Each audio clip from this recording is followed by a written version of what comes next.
இந்த வீடியோல SSC GD எக்ஸாம்ல ப்ரீவியஸ் இயர்ல கேட்ட ஒரு மேக்ஸ் கொஸ்டின் தான் பார்க்க போறோம்.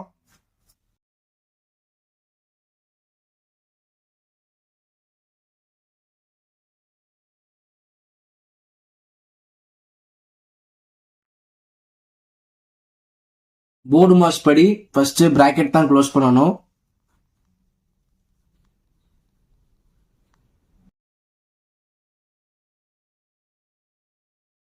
ஸோ அடுத்து போர்டு மாஸ் படி ஃபர்ஸ்ட் டிவிஷன் தான் பண்ணணும்.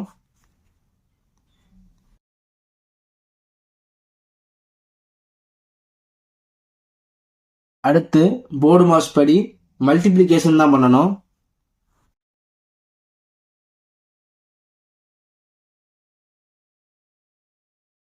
ஸோ இந்த சம்முக்கு ஆன்சர் பார்த்தீங்கன்னா 11. So option 3 11 is a correct answer. SSC ஜிடிக்கான வாட்ஸ்அப் குரூப் டிஸ்கிரிப்ஷன்ல இருக்கு, வேணும்னா ஜாயின் பண்ணிக்கோங்க. தேங்க்யூ ஃபார் வாட்சிங்.